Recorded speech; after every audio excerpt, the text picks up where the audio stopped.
Attention Outlook.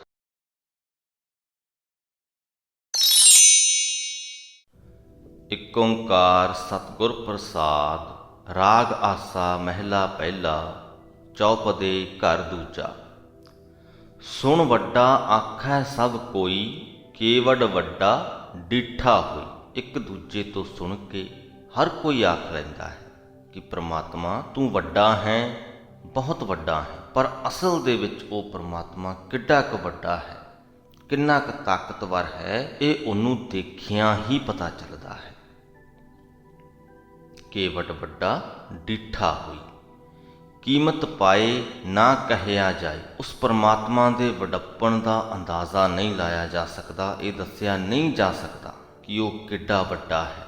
ਕਹਿਣਾ ਵਾਲੇ ਤੇਰੇ ਰਹੇ ਸਮਾਏ। ਜਿਹੜਾ ਕੋਈ ਵੀ ਉਸ ਪਰਮਾਤਮਾ ਦੇ ਵਡੱਪਣ ਨੂੰ ਬਿਆਨ ਕਰਨ ਦੀ ਕੋਸ਼ਿਸ਼ ਕਰਦਾ ਹੈ, ਪਹਿਲੀ ਗੱਲ ਤਾਂ ਇਹ ਹੈ ਕਿ ਉਹਦਾ ਪਰਮਾਤਮਾ ਦੇ ਨਾਲ ਪ੍ਰੇਮ ਬਣਿਆ ਹੁੰਦਾ ਹੈ। ਪ੍ਰੇਮ ਬਣ ਗਿਆ ਅਤੇ ਕੋਸ਼ਿਸ਼ ਕਰਦਾ ਕਰਦਾ ਉਹ ਪਰਮਾਤਮਾ ਦੇ ਵਿੱਚ ਹੀ ਸਮਾ ਜਾਂਦਾ ਹੈ, ਲੀਨ ਹੋ ਜਾਂਦਾ ਹੈ।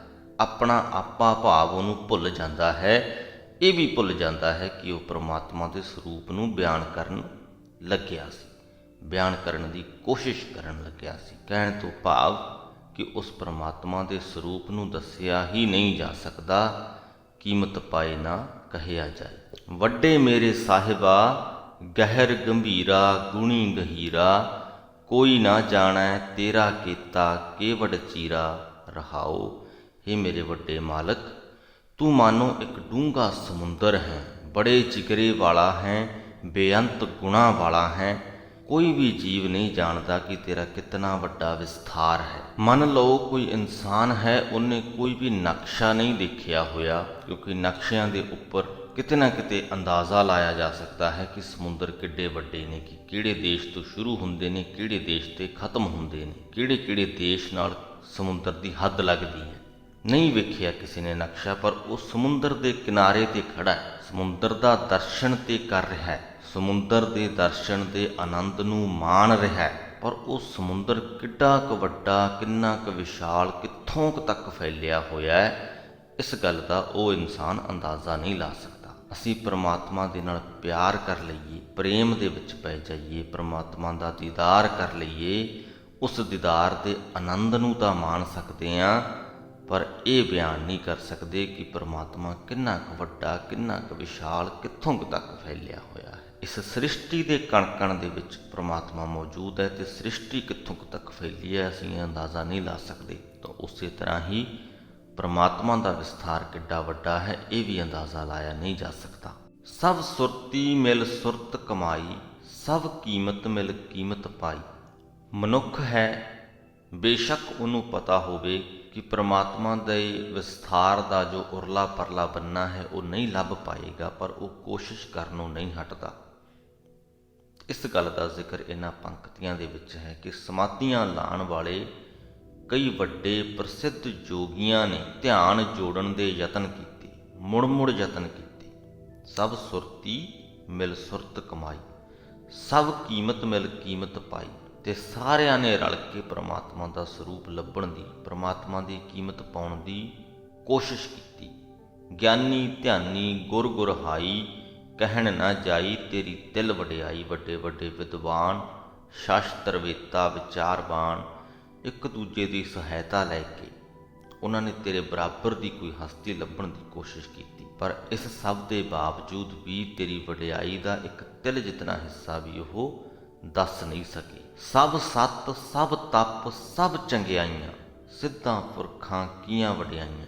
ਸਾਰੇ ਹੀ ਭਲੇ ਕੰਮ, ਤਪ, ਚੰਗੇ ਗੁਣ, ਸਿੱਧ ਲੋਕਾਂ ਦੀਆਂ ਪ੍ਰਾਪਤ ਕੀਤੀਆਂ ਹੋਈਆਂ ਰਿੱਧੀਆਂ ਸਿੱਧੀਆਂ, ਤੁਧ ਬਿਨ ਸਿੱਧੀ ਕਿੰਨੇ ਨਾ ਪਾਈ। ਇਹ ਸਭ ਕੁਝ ਜੋ ਹੈ, ਗੁਰੂ ਜੀ ਕਹਿੰਦੇ ਕਿ ਹੇ ਪਰਮਾਤਮਾ, ਤੇਰੀ ਸਹਾਇਤਾ ਤੋਂ ਬਿਨਾਂ ਕਿਸੇ ਨੇ ਕੁਝ ਵੀ ਹਾਸਲ ਨਹੀਂ ਕੀਤਾ। ਜੇ ਕਿਸੇ ਦੇ ਵਿੱਚ ਭਲੇ ਕੰਮ ਕਰਨ ਦਾ ਜਜ਼ਬਾ ਹੈ, ਜੇ ਕਿਸੇ ਦੇ ਵਿੱਚ ਕਸ਼ਟ ਸਹਿਣ ਦੀ ਤਾਕਤ ਹੈ, ਤਪ ਕਰਨ ਦਾ ਜਜ਼ਬਾ ਹੈ, ਜੇ ਕਿਸੇ ਦੇ ਵਿੱਚ ਚੰਗੇ ਗੁਣ ਹਨ, ਜੇ ਕਿਸੇ ਨੇ ਰਿੱਧੀਆਂ ਸਿੱਧੀਆਂ ਹਾਸਲ ਕਰ ਲਈਆਂ ਨੇ, ਜੇ ਕਿਸੇ ਨੂੰ ਇਸ ਜਗਤ ਦੇ ਵਿੱਚ ਵਡਿਆਈ ਹਾਸਲ ਹੋਈ ਹੈ, ਸਭ ਸੱਤ, ਸਭ ਤਪ, ਸਭ ਚੰਗਿਆਈਆਂ, ਸਿੱਧਾ ਪੁਰਖਾਂ ਕੀਆਂ ਵਡਿਆਈਆਂ, ਤੁਧ ਬਿਨ ਸਿੱਧੀ ਕਿਨੈ ਨਾ ਪਾਈਆ। ਤੇਰੀ ਸਹਾਇਤਾ ਤੋਂ ਬਿਨਾਂ ਕਿਸੇ ਨੇ ਕੁਝ ਵੀ ਹਾਸਲ ਨਹੀਂ ਕੀਤਾ। ਕਰਮ ਮਿਲੈ ਨਾਹੀਂ ਠਾਕ ਰਹਾਈਆ। ਜਿਸ ਮਨੁੱਖ ਦੇ ਕਰਮਾਂ ਦੇ ਵਿੱਚ ਜੋ ਲਿਖਿਆ ਹੈ ਉਹ ਉਹਨੂੰ ਮਿਲਦਾ ਹੀ ਮਿਲਦਾ ਹੈ।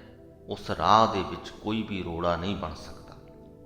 ਜਿਸ ਵੀ ਜੀਵ ਤੇ ਤੇਰੀ ਜਿਹੋ ਜਿਹੀ ਵੀ ਮਿਹਰ ਹੋਈ ਹੈ ਉਹਨੂੰ ਆਪਣੇ ਜੀਵਨ ਦੇ ਵਿੱਚ ਉਹੋ ਜਿਹੀਆਂ ਹੀ ਪ੍ਰਾਪਤੀਆਂ ਹੋਈਆਂ ਨੇ। ਉਸ ਪ੍ਰਾਪਤੀ ਦੇ ਰਾਹ ਵਿੱਚ ਕੋਈ ਰੋਕ ਨਹੀਂ ਲਾ ਸਕਿਆ। ਆਖਣ ਵਾਲਾ ਕਿਆ ਵਿਚਾਰਾ, ਸਿਫਤੀ ਭਰੇ ਤੇਰੇ ਭੰਡਾਰਾ। ਹੇ ਪ੍ਰਭੂ, ਤੇਰੇ ਗੁਣਾਂ ਦੇ ਮਾਨੋ ਖਜ਼ਾਨੇ ਭਰੇ ਪਏ ਹਨ ਤੇ ਉਹਨਾਂ ਖਜ਼ਾਨਿਆਂ ਨੂੰ ਬਿਆਨ ਕਰਨ ਵਾਲੇ ਜੀਵ ਦੀ ਵਿਚਾਰੇ ਦੀ ਕੀ ਤਾਕਤ ਹੈ। ਉਹ ਕੀ ਹੀ ਕਹਿ ਸਕਦਾ ਹੈ, ਕੀ ਹੀ ਬਿਆਨ ਕਰ ਸਕਦਾ ਹੈ। ਜਿਸ ਤੂੰ ਦੇ ਤਿਸੈ ਕਿਆ ਚਾਰਾ, ਨਾਨਕ ਸੱਚ ਸਵਾਰਨ ਹਾਰਾ। ਜਿਸ ਨੂੰ ਤੂੰ ਆਪਣੀ ਸਿਫਤ ਸਲਾਹ ਕਰਨ ਦੀ ਦਾਤ ਬਖਸ਼ਦਾ ਹੈ ਉਸ ਦੇ ਰਾਹ ਵਿੱਚ ਰੁਕਾਵਟ ਪਾਉਣ ਲਈ ਕਿਸੇ ਦਾ ਜ਼ੋਰ ਨਹੀਂ ਚੱਲ ਸਕਦਾ। ਤਿਸੈ ਕਿਆ ਚਾਰਾ, ਕਿਉਂਕਿ ਹੇ ਨਾਨਕ ਆਖ ਤੂੰ ਸਦਾ ਕਾਇਮ ਰਹਿਣ ਵਾਲਾ ਪ੍ਰਭੂ ਉਸ ਭਾਗਾਂ ਵਾਲੇ ਨੂੰ ਸਵਾਰਨ ਵਾਲਾ ਆਪ ਹੈ। ਆਸਾ ਮਹਿਲਾ ਪਹਿਲਾ। ਆਖਾਂ ਜੀਵਾਂ ਵਿਸਰੈ ਮਰ ਜਾਓ, ਆਖਣ ਔਖਾ ਸਾਚਾ ਨਾਮ। ਜਿਉਂ-ਜਿਉਂ ਮੈਂ ਪ੍ਰਭੂ ਦਾ ਨਾਮ ਉਚਾਰਦਾ ਹਾਂ ਮੇਰੇ ਅੰਦਰ ਆਤਮਿਕ ਜੀਵਨ ਪੈਦਾ ਹੁੰਦਾ ਹੈ। ਮੈਂ ਜੀਵਤ ਹੋ ਉੱਠਦਾ ਹਾਂ ਤੇ ਜਦ ਪਰਮਾਤਮਾ ਦਾ ਨਾਮ ਮੇਰੇ ਮਨ ਦੇ ਵਿੱਚੋਂ ਵਿਸਰ ਜਾਏ ਤੇ ਮੈਂ ਮਰ ਜਾਂਦਾ ਹਾਂ। ਮੇਰੀ ਆਤਮਿਕ ਮੌਤ ਹੋਣ ਲੱਗਦੀ ਹੈ। ਇਹ ਪਤਾ ਹੁੰਦਿਆਂ ਵੀ ਪਹਿਲੀ ਪੰਕਤੀ ਦੇ ਜੋ ਅਰਥ ਆਪਾਂ ਕੀਤੇ ਹਨ, ਇਸ ਗੱਲ ਦਾ ਪਤਾ ਹੁੰਦਿਆਂ ਵੀ ਆਖਣ ਔਖਾ ਸਾਚਾ ਨਾਮ। ਸਦਾ ਸਿਰ ਪ੍ਰਭੂ ਦਾ ਨਾਮ ਸਿਮਰਨਾ ਇੱਕ ਔਖਾ ਕੰਮ ਹੈ, ਪਰ ਸਾਚੇ ਨਾਮ ਕੀ ਲਾਗੈ ਭੂਖ, ਤਿਤ ਭੂਖੈ ਖਾਏ ਚਲੀਐ ਦੁੱਖ। ਜਿਸ ਮਨੁੱਖ ਦੇ ਅੰਦਰ ਪ੍ਰਭੂ ਦਾ ਸਦਾ ਥਿਰ ਨਾਮ ਸਿਮਰਨ ਦੀ ਭੁੱਖ ਪੈਦਾ ਹੁੰਦੀ ਹੈ, ਪਹਿਲੀ ਗੱਲ ਤੇ ਉਹਨੂੰ ਇਹ ਕਾਰਜ ਫਿਰ ਔਖਾ ਨਹੀਂ ਲੱਗਦਾ। ਦੂਜੀ ਗੱਲ, ਉਸ ਭੁੱਖ ਦੀ ਬਰਕਤ ਨਾਲ ਨਾਮ ਭੋਜਨ ਖਾ ਕੇ ਉਸ ਦੇ ਸਾਰੇ ਦੁੱਖ ਦੂਰ ਹੋ ਜਾਂਦੇ ਹਨ। ਗੱਲ ਤੇ ਸਮਝਣ ਦੀ ਹੀ ਹੈ, ਗੱਲ ਤੇ ਸਮਝਣ ਦੀ ਹੀ ਹੈ। ਸਾਡੇ ਜੀਵਨ ਦੇ ਵਿੱਚ ਅਨੇਕਾਂ ਕਠਿਨਾਈਆਂ ਆਉਂਦੀਆਂ ਨੇ, ਉਹ ਕਿਹੜਾ ਸਾਨੂੰ ਸੌਖੀਆਂ ਲੱਗਦੀਆਂ। ਬਹੁਤ ਸਾਰੀਆਂ ਔਕੜਾਂ ਸਾਡੇ ਜੀਵਨ ਵਿੱਚ ਆ ਜਾਂਦੀਆਂ ਨੇ, ਉਹ ਵੀ ਤੇ ਸਾਨੂੰ ਔਖੀਆਂ ਹੀ ਲੱਗਦੀਆਂ ਨੇ। ਉਹਨਾਂ ਦੇ ਨਾਲ ਨਜਿੱਠਣਾ ਵੀ ਤੇ ਸਾਨੂੰ ਔਖਾ ਹੀ ਲੱਗਦਾ ਹੈ। ਤੇ ਜੇ ਔਖੇ ਹੋਣਾ ਹੀ ਹੈ ਅਸੀਂ ਪਰਮਾਤਮਾ ਦਾ ਨਾਮ ਸਿਮਰ ਲਈਏ। ਨਾਮ ਸਿਮਰਨ ਦੇ ਵਿੱਚ ਤੇ ਅਸੀਂ ਇੱਕ ਵਾਰ ਔਖੇ ਹੋਣਾ, ਜਦੋਂ ਪ੍ਰੇਮ ਬਣ ਗਿਆ ਫਿਰ ਤੇ ਔਖ ਰਹਿ ਹੀ ਨਹੀਂ ਜਾਂਦੀ। ਪਰ ਜਦ ਸਾਡਾ ਨਾਮ ਸਿਮਰਨ ਦੇ ਨਾਲ ਪ੍ਰੇਮ ਬਣ ਗਿਆ ਤੇ ਫਿਰ ਜੀਵਨ ਦੀਆਂ ਜਿਹੜੀਆਂ ਬਾਕੀ ਦੀਆਂ ਕਠਿਨਾਈਆਂ ਔਕੜਾਂ ਨੇ ਉਹਨਾਂ ਦੇ ਵਿੱਚ ਵੀ ਅਸੀਂ ਔਖੇ ਹੋਣੋਂ ਹਟ ਜਾਂਦੇ ਹਾਂ। ਤਾਂ ਫਾਇਦੇਮੰਦ ਸੌਦਾ ਤੇ ਇਹੀ ਹੈ ਕਿ ਅਸੀਂ ਨਾਮ ਸਿਮਰਨ ਕਰੀਏ, ਨਾਮ ਸਿਮਰਨ ਦੇ ਵਿੱਚ ਆਪਣੇ ਪ੍ਰੇਮ ਨੂੰ ਜੋੜੀਏ। ਇੱਕ ਵਾਰ ਥੋੜ੍ਹਾ ਜਿਹਾ ਔਖਾ ਹੋਣਾ ਪਊਗਾ, ਪਰ ਉਹ ਤੋਂ ਬਾਅਦ ਤੇ ਸਾਰੇ ਜੀਵਨ ਦੀਆਂ ਮੁਸ਼ਕਲਾਂ ਦਾ ਹੱਲ ਹੈ, ਸਾਰੇ ਜੀਵਨ ਦੀਆਂ ਕਠਿਨਾਈਆਂ ਦਾ ਹੱਲ ਹੈ। ਜੀਵਨ ਦੇ ਵਿੱਚ ਕੁਝ ਵੀ ਹੋ ਜਾਏ, ਵੱਡੀ ਤੋਂ ਵੱਡੀ ਘਟਨਾ ਵੀ ਘਟ ਜਾਏ, ਔਖੇ ਨਹੀਂ ਹੁੰਦੇ। ਫਿਰ ਅਸੀਂ ਸਭ ਉਸ ਪਰਮਾਤਮਾ ਦੀ ਰਜ਼ਾ ਹੀ ਲੱਗਦੀ ਹੈ। ਫਿਰ ਸਾਡੇ ਅੰਦਰ ਤਪਦੇ ਹਾਲਾਤਾਂ ਦੇ ਵਿੱਚ ਵੀ ਠੰਡਕ ਹੀ ਵਰਤਦੀ ਹੈ। ਮੰਨਦੇ ਹਾਂ ਕਿ ਆਖਣ ਔਖਾ ਸਾਚਾ ਨਾਉ, ਪਰ ਸਾਚੇ ਨਾਮ ਕੀ ਲਾਗੈ ਭੂਖ, ਤਿਤ ਭੂਖੈ ਖਾਏ ਚਲੀਐ ਦੁੱਖ। ਥੋੜ੍ਹਾ ਜਿਹਾ ਕਸ਼ਟ ਸਹਿ ਲਈਏ, ਬਾਕੀ ਦੇ ਸਾਰੇ ਕਸ਼ਟ ਖਤਮ ਹੋ ਜਾਂਦੇ ਨੇ। ਸੋ ਕਿਉਂ ਵਿਸਰੈ ਮੇਰੀ ਮਾਏ, ਸਾਚਾ ਸਾਹਿਬ ਸਾਚਾ ਨਾਏ ਰਹਾਉ। ਇਹ ਮੇਰੀ ਮਾਂ, ਅਰਦਾਸ ਕਰ ਕਿ ਉਹ ਪ੍ਰਭੂ ਮੈਨੂੰ ਕਦੇ ਨਾ ਭੁੱਲੇ। ਜਿਉਂ-ਜਿਉਂ ਉਸ ਸਦਾ ਥਿਰ ਰਹਿਣ ਵਾਲੇ ਦਾ ਨਾਮ ਸਿਮਰੀਏ, ਤਿਉਂ-ਤਿਉਂ ਉਹ ਸਦਾ ਥਿਰ ਰਹਿਣ ਵਾਲਾ ਮਾਲਕ ਸਾਡੇ ਮਨ ਵਿੱਚ ਵਸਦਾ ਜਾਂਦਾ ਹੈ, ਤਿਉਂ-ਤਿਉਂ ਸਾਡਾ ਜੀਵਨ ਸੁਖਾਲਾ ਹੁੰਦਾ ਜਾਂਦਾ ਹੈ। ਸਾਚੇ ਨਾਮ ਕੀ ਤਿਲ ਵਡਿਆਈ, ਆਖ ਥੱਕੇ ਕੀਮਤ ਨਹੀਂ ਪਾਈ। ਸਦਾ ਥਿਰ ਰਹਿਣ ਵਾਲੇ ਪਰਮਾਤਮਾ ਦੇ ਨਾਮ ਦੀ ਰਤਾ ਜਿਤਨੀ ਵੀ ਮਹਿਮਾ ਸਾਰੇ ਜੀਵ ਬਿਆਨ ਕਰਕੇ ਥੱਕ ਗਏ। ਕੋਈ ਵੀ ਨਹੀਂ ਦੱਸ ਸਕਿਆ ਕਿ ਉਸ ਦੇ ਬਰਾਬਰ ਦੀ ਕਿਹੜੀ ਹੋਰ ਹਸਤੀ ਹੈ। ਉਹਦੀ ਕੀਮਤ ਕੋਈ ਪਾ ਨਹੀਂ ਸਕਿਆ। ਕੀਮਤ ਪਾਉਂਦੇ ਪਾਉਂਦੇ ਸਾਰੇ ਜੀਵ ਥੱਕ ਗਏ। ਆਖ ਥੱਕੇ ਕੀਮਤ ਨਹੀਂ ਪਾਈ। ਜੇ ਸਭ ਮਿਲ ਕੇ ਆਖਣ ਪਾਹੇ, ਵੱਡਾ ਨਾ ਹੋਵੈ ਘਾਟ ਨਾ ਜਾਏ। ਜੇ ਸਾਰੇ ਜੀਵ ਰਲ ਕੇ ਪਰਮਾਤਮਾ ਦੀ ਮਹਿਮਾ ਬਿਆਨ ਕਰਨ ਦਾ ਯਤਨ ਕਰਨ ਤਾਂ ਉਹ ਪਰਮਾਤਮਾ ਆਪਣੇ ਅਸਲੇ ਨਾਲੋਂ ਵੱਡਾ ਨਹੀਂ ਹੋ ਜਾਂਦਾ, ਤੇ ਜੇ ਨਾ ਕਰਨ ਤੇ ਉਹਦੇ ਅਸਲੇ ਦੇ ਵਿੱਚ ਕੋਈ ਘਾਟ ਵੀ ਨਹੀਂ ਆ ਜਾਂਦੀ। ਉਹ ਤੇ ਸਥਿਰ ਹੈ, ਉਹ ਜਿੱਡਾ ਹੈ ਉਹ ਓਡਾ ਹੀ ਹੈ। ਨਾ ਉਹ ਮਰੈ ਨਾ ਹੋਵੈ ਸੋਗ, ਦੇਂਦਾ ਰਹੈ ਨਾ ਚੁੱਕੈ ਭੋਗ। ਉਹ ਪਰਮਾਤਮਾ ਕਦੇ ਮਰਦਾ ਨਹੀਂ ਤੇ ਨਾ ਹੀ ਉਹਦੇ ਲਈ ਕੋਈ ਸੋਗ ਹੁੰਦਾ ਹੈ। ਹੁਣ ਜਦ ਮਰਿਆ ਹੀ ਨਹੀਂ ਤੇ ਸੋਗ ਹੋਣ ਦਾ ਤੇ ਸਵਾਲ ਹੀ ਪੈਦਾ ਨਹੀਂ ਹੁੰਦਾ। ਉਹ ਪਰਮਾਤਮਾ ਸਦਾ ਹੀ ਜੀਵਾਂ ਨੂੰ ਦਾਤਾਂ ਬਖਸ਼ਦਾ ਰਹਿੰਦਾ ਹੈ, ਬਖਸ਼ ਰਿਹਾ ਹੈ। ਉਹਦੀਆਂ ਬਖਸ਼ਿਸ਼ਾਂ ਨਿਰੰਤਰ ਜੀਵਾਂ ਨੂੰ ਮਿਲਦੀਆਂ ਆ ਰਹੀਆਂ ਹਨ। ਨਾ ਚੁੱਕੈ ਭੋਗ, ਕਦੇ ਵੀ ਨਹੀਂ ਮੁੱਕਦੀਆਂ। ਪਰਮਾਤਮਾ ਦੀਆਂ ਬਖਸ਼ਿਸ਼ਾਂ ਜੀਵਾਂ ਦੇ ਉੱਪਰ ਕਦੇ ਵੀ ਨਹੀਂ ਮੁੱਕਦੀਆਂ, ਨਿਰੰਤਰ ਹੀ ਚੱਲਦੀਆਂ ਰਹਿੰਦੀਆਂ ਨੇ। ਗੁਣ ਇਹੋ ਹੋਰ ਨਾਹੀ ਕੋਏ, ਨਾ ਕੋ ਹੋਆ ਨਾ ਕੋ ਹੋਏ। ਪਰਮਾਤਮਾ ਦੀ ਸਭ ਤੋਂ ਵੱਡੀ ਖੂਬੀ ਇਹ ਹੈ ਕਿ ਉਹਦੇ ਵਰਗਾ ਹੋਰ ਕੋਈ ਵੀ ਨਹੀਂ। ਨਾ ਤੇ ਅੱਜ ਹੀ ਉਹਦੇ ਵਰਗਾ ਕੋਈ ਹੈ ਤੇ ਨਾ ਹੀ ਭਲਕੇ ਉਹਦੇ ਵਰਗਾ ਕੋਈ ਹੋਏਗਾ। ਜੇ ਵੱਡ ਆਪ ਤੇ ਵੱਡ ਤੇਰੀ ਦਾਤ, ਜਿੰਨਾ ਵੱਡਾ ਵਿਸ਼ਾਲ ਬੇਅੰਤ ਉਹ ਪਰਮਾਤਮਾ ਹੈ, ਉਨੀ ਹੀ ਵੱਡੀ ਵਿਸ਼ਾਲ ਬੇਅੰਤ ਉਸ ਪਰਮਾਤਮਾ ਦੀ ਬਖਸ਼ੀ ਹੋਈ ਦਾਤ ਹੈ, ਉਹਦੀ ਬਖਸ਼ਿਸ਼ ਹੈ। ਜਿਨ ਦਿਨ ਕਰ ਕੈ ਕੀਤੀ ਰਾਤ, ਜਿਸ ਪਰਮਾਤਮਾ ਨੇ ਦਿਨ ਵੀ ਬਣਾਇਆ ਤੇ ਰਾਤ ਵੀ ਬਣਾਈ। ਖਸਮ ਵਿਸਾਰੈ ਤੇ ਕਮ ਜਾਤ, ਨਾਨਕ ਨਾਮੈ ਬਾਝ ਸਨਾਤ। ਸਨਾਤ ਤੋਂ ਭਾਵ ਨੀਚ, ਕਮਜਾਤ ਤੋਂ ਭਾਵ ਭੈੜੀ ਜਾਤ ਵਾਲੇ। ਇੱਥੇ ਇਹ ਗੱਲ ਨੂੰ ਜਾਣ ਲੈਣਾ ਜ਼ਰੂਰੀ ਹੈ ਕਿ ਇੱਥੇ ਕੋਈ ਜਾਤਾਂ ਪਾਤਾਂ ਦਾ ਵਖਰੇਵਾਂ ਨਹੀਂ ਕੀਤਾ ਜਾ ਰਿਹਾ। ਕਿਸੇ ਖਾਸ ਜਾਤੀ ਦਾ ਨਾਮ ਲੈ ਕੇ ਗੁਰੂ ਜੀ ਨੇ ਨਹੀਂ ਕਿਹਾ ਕਿ ਇਹ ਜਾਤੀ ਭੈੜੀ ਹੈ। ਭੈੜੀ ਜਾਤੀ ਵਾਲੇ ਤੋਂ ਭਾਵ ਕਿ ਭੈੜੇ ਮਨੁੱਖ, ਭੈੜੀ ਅਕਲ ਵਾਲੇ ਮਨੁੱਖ। ਖਸਮ ਵਿਸਾਰੈ ਤੇ ਕਮਜਾਤ, ਉਹ ਬੰਦੇ ਭੈੜੇ ਅਸਲੇ ਵਾਲੇ, ਭੈੜੀ ਜਾਤ ਵਾਲੇ ਬਣ ਜਾਂਦੇ ਨੇ ਜੋ ਖਸਮ ਪ੍ਰਭੂ ਨੂੰ ਵਿਸਾਰਦੇ ਨੇ। ਤੇ ਇਹ ਗੱਲ ਵੀ ਸਮਝਾਉਣੀ ਕੀਤੀ ਹੈ ਨਾਲ ਕਿ ਜੋ ਖਸਮ ਪ੍ਰਭੂ ਨੂੰ ਵਿਸਾਰਦੇ ਨੇ ਉਹ ਭੈੜੀ ਜਾਤੀ ਵਾਲੇ ਬਣ ਜਾਂਦੇ ਨੇ। ਤੇ ਜਿਹੜੀਆਂ ਸਾਡੇ ਸਮਾਜ ਦੇ ਵਿੱਚ ਜਾਤਾਂ ਪਾਤਾਂ ਦਾ ਜੋ ਵਖਰੇਵਾਂ ਹੈ ਉਹ ਤੇ ਜਨਮ ਦੇ ਆਧਾਰ ਤੇ ਹੀ ਬਣਾਇਆ ਗਿਆ ਹੈ। ਤੇ ਜੇ ਇੱਥੇ ਉਸ ਜਾਤ ਪਾਤ ਦੇ ਵਖਰੇਵੇਂ ਦੀ ਗੱਲ ਹੁੰਦੀ ਤੇ ਨਾਲ ਇਹ ਨਹੀਂ ਗੁਰੂ ਜੀ ਕਹਿੰਦੇ ਸਨ ਕਿ ਖਸਮ ਵਿਸਾਰਨ ਵਾਲੇ ਭੈੜੀ ਜਾਤ ਵਾਲੇ ਹੋ ਜਾਂਦੇ ਨੇ। ਸੋ ਇੱਥੇ ਜਾਤਾਂ ਪਾਤਾਂ ਦੇ ਵਖਰੇਵੇਂ ਦੀ ਗੱਲ ਨਹੀਂ ਹੋ ਰਹੀ। ਖਸਮ ਵਿਸਾਰੈ ਤੇ ਕਮਜਾਤ, ਜੋ ਖਸਮ ਪ੍ਰਭੂ ਨੂੰ ਵਿਸਾਰਦੇ ਹਨ ਉਹ ਭੈੜੀ ਜਾਤੀ ਵਾਲੇ ਬਣ ਜਾਂਦੇ ਹਨ। ਨਾਨਕ ਨਾਵੈ ਬਾਝ ਸਨਾਤ, ਨਾਮ ਤੋਂ ਖੁੰਝੇ ਹੋਏ ਜੀਵ ਨੀਚ ਹਨ। ਆਸਾ ਮਹਿਲਾ ਪਹਿਲਾ। ਜੇ ਦਰ ਮੰਗਤ ਕੂਕ ਕਰੇ, ਮਹਿਲੀ ਖਸਮ ਸੁਣੇ। ਭਾਵੈ ਧੀਰਕ ਭਾਵੈ ਧੱਕੇ, ਏਕ ਵਡਾਈ ਦੇ। ਜੇ ਕੋਈ ਮੰਗਤਾ ਪ੍ਰਭੂ ਦੇ ਦਰ ਤੇ ਕੂਕ ਕਰੇ, ਪੁਕਾਰ ਕਰੇ, ਤਾਂ ਮਹਿਲ ਦਾ ਮਾਲਕ ਖਸਮ ਪ੍ਰਭੂ ਉਸ ਦੀ ਪੁਕਾਰ ਸੁਣ ਲੈਂਦਾ ਹੈ। ਅੱਗੇ ਉਸ ਪਰਮਾਤਮਾ ਦੀ ਮਰਜ਼ੀ ਹੈ। ਪਰਮਾਤਮਾ ਨੂੰ ਚੰਗਾ ਲੱਗੇ ਤਾਂ ਉਸ ਮੰਗਤੇ ਨੂੰ ਧੀਰਜ ਦੇ ਦੇਵੇ। ਧੀਰਕ ਤੋਂ ਭਾਵ ਧੀਰਜ। ਪਰਮਾਤਮਾ ਦੀ ਰਜ਼ਾ ਹੋਵੇ ਤੇ ਉਸ ਮੰਗਤੇ ਨੂੰ ਧੱਕੇ ਦੇ ਦੇਵੇ। ਉਸ ਮੰਗਤੇ ਦੇ ਲਈ ਇਹੀ ਵਡਿਆਈ ਬਹੁਤ ਹੈ ਕਿ ਉਹਦੀ ਪੁਕਾਰ ਪਰਮਾਤਮਾ ਨੇ ਸੁਣ ਲਈ ਹੈ। ਏਕ ਵਡਾਈ ਤੇ। ਜਾਣੋ ਜੋਤ ਨਾ ਪੁੱਛੋ ਜਾਤੀ, ਆਗੈ ਜਾਤ ਨਾ ਹੈ ਰਹਾਉ। ਜਾਣੋ ਜੋਤ ਤੋਂ ਭਾਵ ਹਰ ਇੱਕ ਜੀਵ ਦੇ ਵਿੱਚ ਉਸ ਇੱਕ ਪਰਮਾਤਮਾ ਦੀ ਜੋਤ ਵਸਦੀ ਹੋਈ ਜਾਣੋ, ਨਾ ਪੁੱਛੋ ਜਾਤੀ। ਹੁਣ ਜਦੋਂ ਸਾਰਿਆਂ ਦੇ ਵਿੱਚ ਇੱਕ ਹੀ ਪਰਮਾਤਮਾ ਦੀ ਜੋਤ ਵਸਦੀ ਹੈ ਤਾਂ ਗੁਰੂ ਜੀ ਕਹਿੰਦੇ ਕਿਸੇ ਤੋਂ ਕਿਸੇ ਦੀ ਜਾਤ ਨਾ ਪੁੱਛੋ, ਕਿਉਂਕਿ ਜਾਤਾਂ ਦਾ ਵਖਰੇਵਾਂ ਮਨੁੱਖਾਂ ਨੇ ਬਣਾਇਆ, ਆਪਣੇ ਫਾਇਦੇ ਲਈ ਬਣਾਇਆ। ਅਸਲ ਦੇ ਵਿੱਚ ਤੇ ਸਾਰੇ ਜੀਵ ਬਰਾਬਰ ਨੇ, ਸਾਰਿਆਂ ਦੇ ਵਿੱਚ ਉਸ ਇੱਕ ਪਰਮਾਤਮਾ ਦੀ ਜੋਤ ਵਸਦੀ ਹੋਈ ਜਾਣੋ।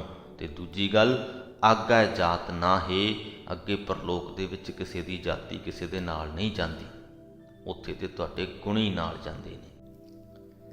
ਆਪ ਕਰਾਏ ਆਪ ਕਰੇ, ਆਪ ਉਲਾਮੇ ਚਿੱਤ ਧਰੇ। ਹਰੇਕ ਜੀਵ ਦੇ ਅੰਦਰ ਵਿਆਪਕ ਹੋ ਕੇ ਪ੍ਰਭੂ ਆਪ ਹੀ ਪ੍ਰੇਰਨਾ ਕਰਕੇ ਜੀਵ ਪਾਸੋਂ ਪੁਕਾਰ ਕਰਾਂਦਾ ਹੈ।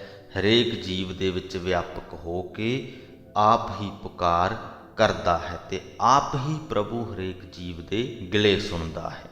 ਜਾ ਤੂੰ ਕਰਨ ਹਾਰ ਕਰਤਾਰ, ਕਿਆ ਮੁਹਤਾਜੀ ਕਿਆ ਸੰਸਾਰ। ਜਦੋਂ ਕਿਸੇ ਜੀਵ ਨੂੰ ਇਸ ਗੱਲ ਦਾ ਨਿਸ਼ਚਾ ਹੋ ਜਾਏ ਕਿ ਸਭ ਕੁਝ ਕਰਨ ਕਰਾਉਣ ਦੇ ਸਮਰੱਥ ਉਹ ਪਰਮਾਤਮਾ ਹੈ, ਕਰਨਹਾਰ ਕਰਤਾਰ ਹੈ, ਕਿਆ ਮੁਹਤਾਜੀ, ਕਿਆ ਸੰਸਾਰ, ਉਹਨੂੰ ਜਗਤ ਦੀ ਕੋਈ ਮੁਹਤਾਜੀ ਨਹੀਂ ਰਹਿੰਦੀ। ਜਗਤ ਉਹਦਾ ਕੁਝ ਵਿਗਾੜ ਨਹੀਂ ਸਕਦਾ। ਮੇਰਾ ਖਿਆਲ ਹੈ ਕਾਫੀ ਸਮਾਂ ਹੋ ਗਿਆ ਆਪਾਂ ਇਸ ਗੱਲ ਨੂੰ ਦੁਹਰਾਇਆ ਨਹੀਂ ਹੈ। ਉਹ ਇਹ ਕਿ ਜਗਤ ਉਹਦਾ ਕੁਝ ਵਿਗਾੜ ਨਹੀਂ ਸਕਦਾ। ਮਨ ਦੇ ਵਿੱਚ ਕਈ ਵਾਰ ਸਵਾਲ ਉੱਠਦੇ ਨੇ ਕਿ ਗੁਰੂ ਸਾਹਿਬਾਨ ਪਰਮਾਤਮਾ ਦੇ ਇੰਨੇ ਨੇੜੇ ਸਨ, ਇੱਕ ਮਿੱਕ ਹੋਏ ਸਨ। ਜੇ ਅਸੀਂ ਗੁਰੂ ਗੋਬਿੰਦ ਸਿੰਘ ਸਾਹਿਬ ਦੀ ਉਦਾਹਰਣ ਲੈ ਲਈਏ ਤੇ ਉਹਦਾ ਤੇ ਬਹੁਤ ਕੁਝ ਵਿਗਾੜ ਦਿੱਤਾ। ਉਹਨਾਂ ਦਾ ਤਾਂ ਸਾਰਾ ਪਰਿਵਾਰ ਹੀ ਖਤਮ ਕਰ ਦਿੱਤਾ। ਸਮਝਣ ਵਾਲੀ ਗੱਲ ਇਹ ਹੈ ਕਿ ਉਹ ਸਰੀਰਕ ਤੌਰ ਤੇ ਨੁਕਸਾਨ ਪਹੁੰਚਾਇਆ। ਉਹਨਾਂ ਦੀ ਜੋ ਮਨੋਦਸ਼ਾ ਸੀ, ਮਾਨਸਿਕ ਅਵਸਥਾ ਸੀ, ਆਤਮਿਕ ਸਥਿਰਤਾ ਸੀ, ਉਹਨੂੰ ਕੋਈ ਵੀ ਕਿਸੇ ਵੀ ਪ੍ਰਕਾਰ ਦਾ ਕੋਈ ਨੁਕਸਾਨ ਪਹੁੰਚਾ ਨਹੀਂ ਸਕਿਆ। ਉਹ ਜਿੰਨੇ ਸਥਿਰ ਉਦੋਂ ਸਨ ਜਦੋਂ ਉਹਨਾਂ ਦਾ ਸਾਰਾ ਪਰਿਵਾਰ ਉਹਨਾਂ ਦੇ ਨਾਲ ਸੀ, ਉਹ ਓਨੇ ਹੀ ਸਥਿਰ ਉਦੋਂ ਸੀ ਜਦੋਂ ਉਹਨਾਂ ਦਾ ਸਾਰਾ ਪਰਿਵਾਰ ਖੇਰੂ ਹੋ ਚੁੱਕਿਆ ਸੀ। ਸੋ ਜਿੱਥੇ ਕਿਤੇ ਵੀ ਗੁਰਬਾਣੀ ਦੇ ਵਿੱਚ ਇਹ ਗੱਲ ਆਉਂਦੀ ਹੈ ਕਿ ਕੋਈ ਤੁਹਾਡਾ ਕੁਝ ਵਿਗਾੜ ਨਹੀਂ ਸਕਦਾ, ਤਾਂ ਸਰੀਰਕ ਸਥਿਤੀਆਂ ਦੀ ਗੱਲ ਨਹੀਂ ਹੋ ਰਹੀ, ਤੁਹਾਡੇ ਮਾਨਸਿਕ ਸਤਰ, ਮਾਨਸਿਕ ਅਵਸਥਾ ਦੀ ਗੱਲ ਹੋ ਰਹੀ ਹੈ। ਜਾ ਤੂੰ ਕਰਨਹਾਰ ਕਰਤਾਰ, ਕਿਆ ਮੁਹਤਾਜੀ, ਕਿਆ ਸੰਸਾਰ, ਆਪ ਉਪਾਏ ਆਪੇ ਦੇ, ਆਪੇ ਦੁਰਮਤ ਮਨੈ ਕਰੇ। ਪ੍ਰਭੂ ਆਪ ਹੀ ਜੀਵਾਂ ਨੂੰ ਪੈਦਾ ਕਰਦਾ ਹੈ, ਆਪ ਹੀ ਉਹਨਾਂ ਨੂੰ ਰਿਜ਼ਕ ਦਿੰਦਾ ਹੈ, ਆਪੇ ਹੀ ਉਹਨਾਂ ਨੂੰ ਭੈੜੀ ਮੱਤ ਵੱਲੋਂ ਵਰਜਦਾ ਹੈ। ਮਨੈ ਕਰੇ ਤੋਂ ਭਾਵ ਵਰਜਣਾ। ਗੁਰ ਪ੍ਰਸਾਦ ਵਸੈ ਮਨ ਆਏ, ਦੁੱਖ ਹਨੇਰਾ ਵਿੱਚੋਂ ਜਾਏ। ਗੁਰੂ ਦੀ ਕਿਰਪਾ ਦੇ ਨਾਲ ਜਿਸ ਦੇ ਮਨ ਵਿੱਚ ਪ੍ਰਭੂ ਆ ਵਸਦਾ ਹੈ, ਉਹਦੇ ਅੰਦਰੋਂ ਦੁੱਖ ਵੀ ਦੂਰ ਹੋ ਜਾਂਦਾ ਹੈ ਤੇ ਅਗਿਆਨਤਾ ਵੀ ਮਿਟ ਜਾਂਦੀ ਹੈ। ਸੱਚ ਪਿਆਰਾ ਆਪ ਕਰੇ, ਅਵਰੀ ਕਉ ਸਾਚ ਨਾ ਦੇ। ਪ੍ਰਭੂ ਆਪ ਹੀ ਜੀਵਾਂ ਦੇ ਮਨ ਵਿੱਚ ਆਪਣਾ ਸਿਮਰਨ ਪਿਆਰਾ ਕਰਦਾ ਹੈ, ਆਪਣੇ ਸਿਮਰਨ ਦੇ ਪ੍ਰਤੀ ਪਿਆਰ ਪੈਦਾ ਕਰਦਾ ਹੈ। ਤੇ ਇਹ ਨਹੀਂ ਹੈ ਕਿ ਜਿਨ੍ਹਾਂ ਦੇ ਅੰਦਰ ਸਿਮਰਨ ਦੀ ਘਾਟ ਹੈ, ਜੋ ਪ੍ਰਮਾਤਮਾ ਦੇ ਨਾਮ ਸਿਮਰਨ ਨੂੰ ਪਿਆਰ ਨਹੀਂ ਕਰਦੇ, ਉਹ ਕਿਤੇ ਪ੍ਰਮਾਤਮਾ ਤੋਂ ਆਕੀ ਹੋਏ ਫਿਰਦੇ ਨੇ, ਉਹਦੀ ਰਜ਼ਾ ਤੋਂ ਬਾਹਰ ਹੋਏ ਫਿਰਦੇ ਨੇ। ਨਹੀਂ, ਅਵਰੀ ਕਉ ਸਾਚ ਨਾ ਦੇ। ਇਹ ਵੀ ਪ੍ਰਮਾਤਮਾ ਦੀ ਰਜ਼ਾ ਹੀ ਹੈ ਕਿ ਉਹਨਾਂ ਨੂੰ ਪ੍ਰਮਾਤਮਾ ਨੇ ਆਪਣੇ ਨਾਮ ਸਿਮਰਨ ਦੀ ਦਾਤ ਨਹੀਂ ਬਖਸ਼ੀ। ਜਿਨ੍ਹਾਂ ਕੋਲ ਅੱਜ ਇਹ ਦਾਤ ਹੈ ਨਹੀਂ, ਕੀ ਪਤਾ ਪ੍ਰਮਾਤਮਾ ਦੀ ਰਜ਼ਾ ਹੋ ਜਾਏ ਤੇ ਕੱਲ੍ਹ ਨੂੰ ਉਹਨਾਂ ਨੂੰ ਵੀ ਉਹ ਦਾਤ ਮਿਲ ਜਾਏ। ਸੱਚ ਪਿਆਰਾ ਆਪ ਕਰੇ, ਅਵਰੀ ਕਉ ਸਾਚ ਨਾ ਦੇ। ਜੇ ਕਿਸੈ ਦੇ ਵਖਾਣੈ, ਨਾਨਕ ਆਗੈ ਪੂਛ ਨਾ ਲੇ। ਨਾਨਕ ਆਖਦਾ ਹੈ, ਜਿਸ ਕਿਸੇ ਨੂੰ ਸਿਮਰਨ ਦੀ ਦਾਤ ਪ੍ਰਭੂ ਬਖਸ਼ਦਾ ਹੈ, ਉਸ ਪਾਸੋਂ ਅੱਗੇ ਕਰਮਾਂ ਦਾ ਲੇਖਾ ਨਹੀਂ ਮੰਗਦਾ। ਉਹ ਜੀਵ ਕੋਈ ਵੀ ਅਜਿਹਾ ਕੰਮ ਨਹੀਂ ਕਰਦਾ ਜਿਹਦੇ ਕਰਕੇ ਅਗਲੇ ਉਹਦੇ ਜੀਵਨ ਦੇ ਵਿੱਚ ਉਹਨੂੰ ਲੇਖਾ ਜੋਖਾ ਕਰਨਾ ਪਵੇ। ਆਸਾ ਮਹਿਲਾ ਪਹਿਲਾ। ਤਾਲ ਮਦੀਰੇ ਘਟ ਕੇ ਘਾਟ, ਦੋਲਕ ਦੁਨੀਆ ਵਾਜੈ ਵਾਜ। ਤਾਲ ਤੋਂ ਭਾਵ ਛੈਣੇ, ਮਦੀਰੇ ਤੋਂ ਭਾਵ ਘੁੰਗਰੂ ਜਾਂ ਝਾਂਜਰਾਂ, ਘਟ ਕੇ ਘਾਟ ਤੋਂ ਭਾਵ ਸਾਡੇ ਮਨ ਦੇ ਸੰਕਲਪ ਵਿਕਲਪ। ਗੁਰੂ ਜੀ ਕਹਿੰਦੇ ਮਨੁੱਖ ਦੇ ਮਨ ਦੇ ਸੰਕਲਪ ਵਿਕਲਪ ਮਾਨੋ ਛੈਣੇ ਤੇ ਪੈਰਾਂ ਦੇ ਵਿੱਚ ਪਏ ਹੋਏ ਘੁੰਗਰੂ ਹਨ। ਦੋਲਕ ਦੁਨੀਆ, ਦੋਲਕ ਤੋਂ ਭਾਵ ਢੋਲਕੀ। ਦੁਨੀਆ ਦਾ ਮੋਹ ਮਾਨੋ ਢੋਲਕੀ ਹੈ। ਵਾਜੈ ਵਾਜ, ਬਸ ਉਹਦੇ ਮਨ ਦੇ ਵਿੱਚ ਇਹੀ ਸਭ ਕੁਝ ਵਾਜੇ ਵੱਜ ਰਹੇ ਨੇ, ਇਹਨਾਂ ਵਾਜਿਆਂ ਦੇ ਵਿੱਚ ਹੀ ਉਹ ਮਸਤ ਹੈ। ਨਾਰਦ ਨਾਚੈ ਕਲ ਕਾ ਭਾਉ। ਤੇ ਇਹ ਜੋ ਮਨ ਹੈ, ਕਲ ਕਾ ਭਾਉ ਤੋਂ ਭਾਵ ਮਾਇਆ ਦੇ ਪ੍ਰਭਾਵ ਹੇਠ ਨੱਚ ਰਿਹਾ ਹੈ। ਜਤੀ ਸਤੀ ਕਹਾਂ ਰਾਖੈ ਪਾਉ। ਤੋ ਜੋ ਜਤੀ ਸਤੀ ਹਨ, ਉਹ ਕਿੱਥੇ ਪੈਰ ਰੱਖਣ? ਸੰਸਾਰ ਦੇ ਵਿੱਚ ਉਹਨਾਂ ਦੇ ਲਈ ਥਾਂ ਹੀ ਨਹੀਂ ਰਹੀ। ਨਾਨਕ ਨਾਮ ਵਿਟੋ ਕੁਰਬਾਨ, ਅੰਧੀ ਦੁਨੀਆ ਸਾਹਿਬ ਜਾਣ ਰਹਾਓ। ਹੇ ਨਾਨਕ, ਪ੍ਰਮਾਤਮਾ ਦੇ ਨਾਮ ਤੋਂ ਸਦਕੇ ਹੋ। ਨਾਮ ਤੋਂ ਬਿਨਾਂ ਦੁਨੀਆ ਮਾਇਆ ਦੇ ਵਿੱਚ ਅੰਨੀ ਹੋ ਰਹੀ ਹੈ। ਇੱਕ ਮਾਲਕ ਪ੍ਰਭੂ ਆਪ ਹੀ ਸੁਜਾਖਾ ਹੈ, ਆਪ ਹੀ ਜਾਣੀ ਜਾਣ ਹੈ। ਪ੍ਰਮਾਤਮਾ ਦੀ ਸ਼ਰਨ ਪਿਆ ਹੀ ਸਾਨੂੰ ਜ਼ਿੰਦਗੀ ਦਾ ਸਹੀ ਰਸਤਾ ਦਿਸ ਸਕਦਾ ਹੈ।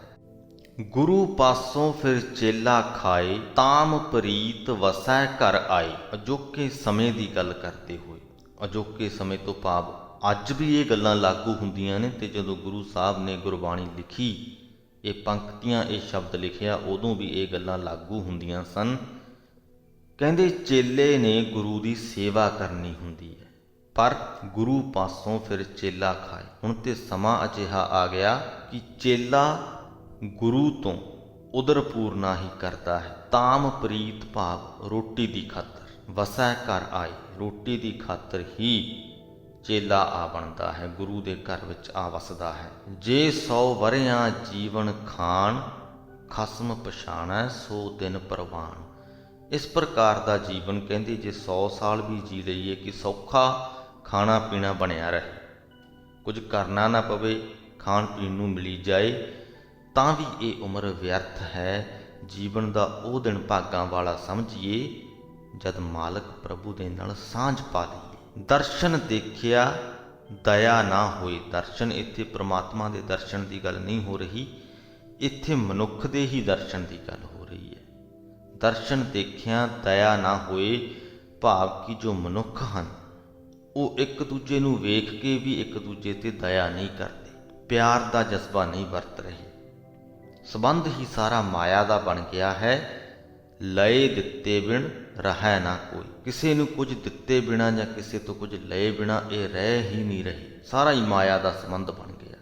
ਜੇ ਕਿਸੇ ਨੂੰ ਕਿਸੇ ਤਾਈਂ ਕੋਈ ਝਾਕ ਹੈ ਤਾਂ ਉਹਦੇ ਨਾਲ ਪ੍ਰੇਮ ਦਾ ਵਿਖਾਵਾ ਕਰਦਾ ਹੈ, ਜਾਂ ਕਿਸੇ ਤਾਈਂ ਕੋਈ ਲੋੜ ਹੈ ਤਾਂ ਕਿਸੇ ਨਾਲ ਪ੍ਰੇਮ ਦਾ ਵਿਖਾਵਾ ਕਰਦਾ ਹੈ। ਅਜਿਹੇ ਰਿਸ਼ਤੇ ਬਹੁਤ ਘੱਟ ਰਹਿ ਗਏ ਨੇ ਕਿ ਜਿੱਥੇ ਕਿਸੇ ਨੂੰ ਨਾ ਤੇ ਦੂਜੇ ਤੋਂ ਕੋਈ ਝਾਕ ਹੋਵੇ, ਨਾ ਹੀ ਦੂਜੇ ਵੱਲੋਂ ਕੋਈ ਲਾਲਚ ਹੋਵੇ, ਫਿਰ ਵੀ ਪ੍ਰੇਮ ਹੋਵੇ। ਅਜਿਹਾ ਰਿਸ਼ਤਾ ਬਹੁਤ ਘੱਟ ਅੱਜ ਦੇ ਸਮੇਂ ਵਿੱਚ ਬਚਿਆ ਹੈ। ਇੱਥੇ ਤੇ ਗੱਲ ਇਹੀ ਹੋਈ ਪਈ ਹੈ ਕਿ ਲਏ ਦਿੱਤੇ ਬਿਨ ਰਹਿ ਨਾ ਕੋਈ, ਰਾਜਾ ਨਿਆਉ ਕਰੇ ਹੱਥ ਹੋਈ। ਇੱਥੋਂ ਤੱਕ ਕਿ ਰਾਜਾ ਵੀ ਤਾਂ ਹੀ ਨਿਆਂ ਕਰਦਾ ਹੈ ਜੇ ਨਿਆਂ ਮੰਗਣ ਆਏ ਸਵਾਲੀ ਦੇ ਹੱਥ ਵਿੱਚ ਕੁਝ ਹੋਵੇ ਦੇਣ ਦੇ ਲਈ। ਕਹੈ ਖੁਦਾਏ ਨਾ ਮੰਨੈ ਕੋਈ। ਤੇ ਜੇਕਰ ਸਵਾਲੀ ਨਿਰਾ ਰੱਬ ਦਾ ਵਾਸਤਾ ਪਾ ਕੇ ਕਹੇ ਕਿ ਮੈਨੂੰ ਨਿਆਂ ਦੇ ਦਿਓ, ਤੇ ਉਹਦੀ ਕੋਈ ਗੱਲ ਨਹੀਂ ਮੰਨਦਾ, ਕੋਈ ਉਹਦੀ ਗੱਲ ਸੁਣਦਾ ਨਹੀਂ। ਮਾਨਸ ਮੂਰਤ ਨਾਨਕ ਨਾਮ ਕਰਨੀ ਕੁੱਤਾ ਦਰ ਫਰਮਾਨ। ਨਾਨਕ ਆਖਦਾ ਹੈ ਕਿ ਵੇਖਣ ਨੂੰ ਹੀ ਮਨੁੱਖ ਦੀ ਸ਼ਕਲ ਹੈ, ਨਾਮ ਮਾਤਰ ਹੀ ਮਨੁੱਖ ਹੈ, ਆਚਰਣ ਵਿੱਚ ਤਾਂ ਮਨੁੱਖ ਉਹ ਕੁੱਤਾ ਹੈ ਜੋ ਮਾਲਕ ਦੇ ਦਰ ਤੇ ਰੋਟੀ ਦੀ ਖਾਤਰ ਹੁਕਮ ਮੰਨ ਰਿਹਾ ਹੈ। ਕੁੱਤੇ ਦਾ ਆਪਣਾ ਕੋਈ ਵਸ ਨਹੀਂ ਚੱਲਦਾ ਹੁੰਦਾ, ਉਹ ਆਪਣੇ ਲਈ ਰੋਟੀ ਨਹੀਂ ਕਮਾ ਸਕਦਾ, ਉਹਨੇ ਰੋਟੀ ਆਪਣੇ ਮਾਲਕ ਤੋਂ ਹੀ ਲੈਣੀ ਹੁੰਦੀ ਹੈ। ਸੋ ਮਾਲਕ ਜਿਵੇਂ ਕਹਿੰਦਾ ਹੈ ਉਹ ਆਪਣੇ ਮਾਲਕ ਦੇ ਹੁਕਮ ਦੀ ਪਾਲਣਾ ਕਰਦਾ ਹੈ। ਹਰ ਇੱਕ ਮਨੁੱਖ ਦੇ ਲਈ ਉਹ ਪ੍ਰਮਾਤਮਾ ਮਾਲਕ ਹੈ। ਹਰ ਇੱਕ ਮਨੁੱਖ ਨੂੰ ਰਿਜ਼ਕ ਰੋਟੀ ਉਹ ਪ੍ਰਮਾਤਮਾ ਬਖਸ਼ਦਾ ਹੈ। ਸੋ ਹਰ ਇੱਕ ਮਨੁੱਖ, ਇਕੱਲਾ ਮਨੁੱਖ ਹੀ ਨਹੀਂ ਬਲਕਿ ਹਰ ਇੱਕ ਜੀਵ ਉਸ ਪ੍ਰਮਾਤਮਾ ਦਾ ਹੁਕਮ ਮੰਨਦਾ ਹੈ। ਅਸੀਂ ਇਸ ਗੱਲ ਨੂੰ ਮੰਨੀਏ ਭਾਵੇਂ ਨਾ ਮੰਨੀਏ, ਪਰ ਪ੍ਰਮਾਤਮਾ ਦਾ ਹੁਕਮ ਅਸੀਂ ਸਾਰੇ ਮੰਨਦੇ ਹਾਂ, ਸਾਰੇ ਉਹਦੇ ਹੁਕਮ ਦੇ ਵਿੱਚ ਰਹਿੰਦੇ ਹਾਂ। ਗੁਰ ਪ੍ਰਸਾਦ ਜਾਣੈ ਮਹਿਮਾਨ। ਉਂਝ ਤੇ ਜੋ ਜੀਵ ਹਨ ਉਹ ਖਾਸ ਕਰਕੇ ਮਨੁੱਖ ਆਪਣੇ ਆਪ ਨੂੰ ਇਸ ਸੰਸਾਰ ਦਾ ਮਾਲਕ ਹੀ ਸਮਝਦੇ ਨੇ, ਇੱਥੋਂ ਦੇ ਪੱਕੇ ਵਸਨੀਕ ਹੀ ਸਮਝਦੇ ਨੇ। ਇਸ ਗੱਲ ਦਾ ਖਿਆਲ ਹੀ ਨਹੀਂ ਕਰਦੇ ਕਿ ਉਹਨਾਂ ਨੇ ਇਸ ਸੰਸਾਰ ਨੂੰ ਛੱਡ ਕੇ ਜਾਣਾ। ਗੁਰੂ ਦੀ ਕਿਰਪਾ ਹੋਵੇ ਤਾਂ ਗੱਲ ਮਨ ਦੇ ਵਿੱਚ ਪੈਂਦੀ ਹੈ ਕਿ ਅਸੀਂ ਤਾਂ ਇੱਥੇ ਮਹਿਮਾਨ ਹਾਂ। ਗੁਰਪ੍ਰਸਾਦ ਜਾਣਾ ਮਹਿਮਾਨ, ਤਾਂ ਕਿਛ ਦਰਗਹਿ ਪਾਵੈ ਮਾਨ। ਤੇ ਜੇ ਇਹ ਗੱਲ ਅਸੀਂ ਸਮਝ ਲਈਏ ਤਾਂ ਕਿਤੇ ਜਾ ਕੇ ਪ੍ਰਮਾਤਮਾ ਦੀ ਦਰਗਾਹ 'ਤੇ ਕੋਈ ਇੱਜ਼ਤ ਮਾਣ ਹਾਸਲ ਕਰਦੇ ਹਾਂ। ਸੋ ਇਸ ਦੇ ਨਾਲ ਹੀ ਸ੍ਰੀ ਗੁਰੂ ਗ੍ਰੰਥ ਸਾਹਿਬ ਜੀ ਦੇ 349ਵੇਂ ਅੰਗ ਦੀ ਬਾਣੀ ਦੀ ਵਿਆਖਿਆ ਦੀ ਸਮਾਪਤੀ ਹੁੰਦੀ ਹੈ ਜੀ। ਅੱਜ ਦੀ ਬਾਣੀ ਦੇ ਵਿੱਚ ਅਸੀਂ ਪ੍ਰਮਾਤਮਾ ਦੇ ਸਰੂਪ ਨੂੰ ਬਿਆਨ ਕਰਨ ਬਾਰੇ ਕੁਝ ਗੱਲਾਂ ਸਿੱਖੀਆਂ ਕਿ ਪ੍ਰਮਾਤਮਾ ਦਾ ਸਰੂਪ ਬਿਆਨ ਨਹੀਂ ਕੀਤਾ ਜਾ ਸਕਦਾ, ਉਹਦਾ ਉਰਲਾ ਪਰਲਾ ਬੰਨਾ ਨਹੀਂ ਲੱਭਿਆ ਜਾ ਸਕਦਾ। ਅਨੇਕਾਂ ਹੀ ਵਿਦਵਾਨ ਸਿੱਧ ਪੁਰਖ ਜੀਵ ਪ੍ਰਮਾਤਮਾ ਦੀ ਕੀਮਤ ਪਾਉਣ ਦੀਆਂ ਕੋਸ਼ਿਸ਼ਾਂ ਕਰ ਚੁੱਕੇ ਨੇ, ਉਹਦੀ ਹਸਤੀ ਦੇ ਬਰਾਬਰ ਦੀ ਹਸਤੀ ਖੜੀ ਕਰਨ ਦੀਆਂ ਕੋਸ਼ਿਸ਼ਾਂ ਕਰ ਚੁੱਕੇ ਨੇ, ਪਰ ਸਭ ਵਿਅਰਥ ਕਰਦੇ ਕਰਦੇ ਥੱਕ ਗਏ, ਉਹਦੀ ਕੀਮਤ ਪਾ ਨਹੀਂ ਸਕੇ। ਫਿਰ ਅਸੀਂ ਪ੍ਰਮਾਤਮਾ ਦੀ ਵਡਿਆਈ ਦੇ ਬਾਰੇ 'ਚ ਵੀ ਜਾਣਿਆ ਕਿ ਜਿਉਂ-ਜਿਉਂ ਅਸੀਂ ਪ੍ਰਮਾਤਮਾ ਦੀ ਸਿਫਤ ਸਲਾਹ ਕਰਦੇ ਹਾਂ ਸਾਡੇ ਅੰਦਰ ਆਤਮਿਕ ਜੀਵਨ ਪੈਦਾ ਹੁੰਦਾ ਹੈ। ਜਿਵੇਂ-ਜਿਵੇਂ ਅਸੀਂ ਪ੍ਰਮਾਤਮਾ ਦੀ ਵਡਿਆਈ ਨੂੰ, ਪ੍ਰਮਾਤਮਾ ਦੇ ਨਾਮ ਨੂੰ ਭੁੱਲਦੇ ਜਾਂਦੇ ਹਾਂ, ਸਾਡੇ ਅੰਦਰ ਆਤਮਿਕ ਮੌਤ ਹੋਣੀ ਸ਼ੁਰੂ ਹੋ ਜਾਂਦੀ ਹੈ। ਜੇ ਅਸੀਂ ਪਰਮਾਤਮਾ ਨੂੰ ਮੂਲੋਂ ਹੀ ਭੁੱਲ ਜਾਈਏ ਤੇ ਭੈੜੀ ਜਾਤ ਵਾਲੇ ਵੀ ਹੋ ਜਾਂਦੇ ਹਾਂ। ਫਿਰ ਗੱਲ ਆਈ ਕਿ ਹਰ ਜੀਵ ਦੇ ਵਿੱਚ ਉਹ ਪਰਮਾਤਮਾ ਆਪ ਵਿਆਪਕ ਹੈ, ਵਸਦਾ ਹੈ, ਆਪ ਹੀ ਜੀਵਾਂ ਦੇ ਵਿੱਚ ਵਸ ਕੇ ਪੁਕਾਰ ਕਰ ਰਿਹਾ ਹੈ, ਆਪ ਹੀ ਉਹਨਾਂ ਦੇ ਪਾਸੋਂ ਪੁਕਾਰ ਕਰਵਾ ਰਿਹਾ ਹੈ। ਕਿਸੇ ਮੰਗਤੇ ਦੇ ਲਈ ਉਹਦੀ ਪੁਕਾਰ ਸੁਣੀ ਜਾਣੀ ਹੀ ਵਡਿਆਈ ਹੈ। ਉਸ ਨੂੰ ਸੁਣ ਕੇ ਪਰਮਾਤਮਾ ਭਾਵੇਂ ਉਹਨੂੰ ਧੀਰਜ ਦੇਵੇ ਤੇ ਭਾਵੇਂ ਧੱਕੇ ਦੇਵੇ, ਇਹ ਪਰਮਾਤਮਾ ਦੀ ਰਜ਼ਾ ਹੈ। ਆਪਣੀ ਰਜ਼ਾ ਅਨੁਸਾਰ ਹੀ ਉਹ ਕਿਸੇ ਨੂੰ ਆਪਣੇ ਸਿਮਰਨ ਦੀ ਦਾਤ ਬਖਸ਼ਦਾ ਹੈ, ਕਿਸੇ ਨੂੰ ਨਹੀਂ ਬਖਸ਼ਦਾ। ਤੇ ਆਖਰੀ ਵਾਲਾ ਜੋ ਸ਼ਬਦ ਸੀ ਉਹ ਕਾਫੀ ਵੱਖਰਾ ਕਿਸਮ ਦਾ ਸੀ, ਕਾਫੀ ਭਾਰੀ ਭਰਕਮ ਤਕੜੇ ਸ਼ਬਦਾਂ ਦੇ ਵਿੱਚ ਕਹਿ ਸਕਦੇ ਹਾਂ ਗੁਰੂ ਸਾਹਿਬ ਨੇ ਅਜੋਕੇ ਸਮੇਂ ਦੇ ਲੋਕਾਂ ਨੂੰ ਲਾਹਣਤਾਂ ਪਾਈਆਂ ਨੇ ਕਿ ਕਿਵੇਂ ਮਾਇਆ ਦੇ ਪ੍ਰਭਾਵ ਹੇਠ ਹੀ ਅੱਜ ਦੇ ਜੋ ਜੀਵ ਹਨ ਉਹ ਨੱਚ ਰਹੇ ਨੇ। ਮਾਇਆ ਤੋਂ ਇਲਾਵਾ ਇਹਨਾਂ ਨੂੰ ਸੁਝਦਾ ਹੀ ਕੁਝ ਨਹੀਂ, ਇੱਕ ਦੂਜੇ ਨਾਲ ਪ੍ਰੇਮ ਦਾ ਰਿਸ਼ਤਾ ਰਹਿ ਹੀ ਨਹੀਂ ਗਿਆ, ਸਭ ਮਾਇਆ ਦਾ ਰਿਸ਼ਤਾ ਬਚਿਆ ਹੈ। ਕੋਈ ਕਿਸੇ ਨੂੰ ਤਾਂ ਹੀ ਮੂੰਹ ਲਾਂਦਾ ਹੈ ਜੇ ਉਹਦੇ ਤੋਂ ਉਹਨੂੰ ਕੋਈ ਲਾਲਚ ਹੋਵੇ ਜਾਂ ਉਹਦੇ ਤਾਈਂ ਕੋਈ ਲੋੜ ਹੋਵੇ। ਸੋ ਉਮੀਦ ਕਰਦੇ ਹਾਂ ਇਹ ਸਾਰੀਆਂ ਸਿੱਖਿਆਵਾਂ ਤੁਹਾਡੇ ਮਨਾਂ ਦੇ ਵਿੱਚ ਕਰ ਗਈਆਂ ਹੋਣਗੀਆਂ ਤੇ ਇਹਨਾਂ ਨੂੰ ਤੁਸੀਂ ਆਪਣੇ ਜੀਵਨ ਦਾ ਅਨਿੱਖੜਵਾਂ ਅੰਗ ਜ਼ਰੂਰ ਬਣਾਓਗੇ। ਵੀਡੀਓ ਚੰਗੀ ਲੱਗੀ ਹੋਵੇ ਤੇ ਅੱਗੇ ਲੋਕਾਂ ਦੇ ਤੱਕ ਜ਼ਰੂਰ ਸ਼ੇਅਰ ਕਰਿਓ। ਅੰਤ ਤੱਕ ਵੇਖਣ ਸੁਣਨ ਦੇ ਲਈ ਤੁਹਾਡਾ ਬਹੁਤ ਬਹੁਤ ਧੰਨਵਾਦ। ਵਾਹਿਗੁਰੂ ਜੀ ਕਾ ਖਾਲਸਾ, ਵਾਹਿਗੁਰੂ ਜੀ ਕੀ ਫਤਿਹ।